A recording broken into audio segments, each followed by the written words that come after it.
news today, how the U.S. Air Force almost brought back the P-51 Mustang. The North American P-51 Mustang was one of the greatest fighters of World War II. Had life worked out differently, the Mustang could also have fought in Vietnam and flown against the Soviet invasion of Western Europe. In fact, it might even have replaced the A-10 Warthog.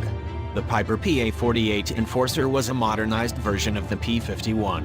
It was the brainchild of David Lindsay, founder of manufacturer Cavalier Aircraft, who bought the rights to the Mustang in 1956. The P-51 eventually became the Turbo Mustang II. But in 1968, in response to an Air Force search for a counterinsurgency, coin, aircraft to fight in Southeast Asia, Lindsay moved the Turbo Mustang II and himself over to Piper Aircraft, maker of popular aircraft such as the Piper Cub. What emerged in 1971 was the PA-48 Enforcer, Piper's bid for the coin contract. While fast combat jets are sexier, the idea of a propeller-driven aircraft for coin work makes sense. Their slower speed allows them to loiter over jungle to provide air support or spot guerrillas. Prop jobs are also cheaper and require less maintenance.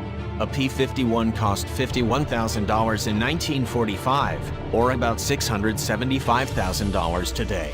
The Enforcer would probably have cost around $1 million. The A-10 Warthog cost almost $19 million apiece. Nonetheless, a modernized Mustang was a curious choice. The P-51 had made its reputation in 1944-45 as an air superiority fighter that was fast, maneuverable and, most importantly, long-ranged enough to escort B-17 and B-24 bombers deep into Nazi-occupied Europe. But with its lighter frame and liquid-cooled engine that would seize up a hit, it was not the ideal ground attack aircraft. That honor was reserved for the heavier, clunkier but remarkably tough P-47 Thunderbolt. Unfortunately, the Air Force junked the Thunderbolt after World War II, which meant the more fragile Mustangs were used for ground attack in Korea, and took heavy losses in the process. With the Lycoming T-55, which powered the CH-47 helicopter, as well as an ejection seat and other upgrades, the PA-48 may have looked like a Mustang, but most of its components were new. It had a maximum speed of 345 miles per hour, almost 100 miles per hour slower than P-51. Then again, it would have been strafing Viet Cong, not dogfighting Messerschmitts over Berlin. While the P-51 had a bomb load of 1,000 pounds, the PA-48 could carry a respectable 6,000 pounds of bombs or rockets, which is more than some modern fighter jets carry.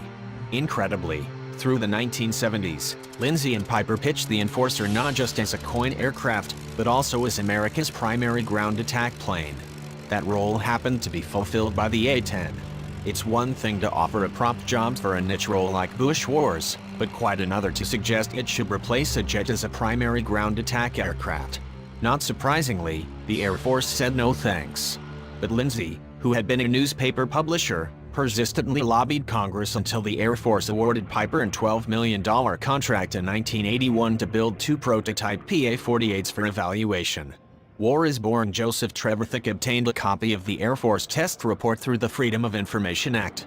While the testers found the Enforcer easy to operate and maintain, they also concluded it was underpowered, lacked maneuverability with a full bomb load and was too fragile. On the other hand, compared to a heavily armored A-10, almost any aircraft would look fragile.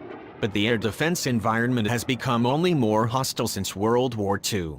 Not only are nations like Russia deploying more sophisticated surface-to-air missiles, like the S-400, but even irregular armies and terrorist groups like ISIS and Hezbollah are well equipped with anti-aircraft missiles and guns. Combat missions for the F-35 will be challenging enough, even with stealth. The skies would be absolutely lethal for a 1945 aircraft.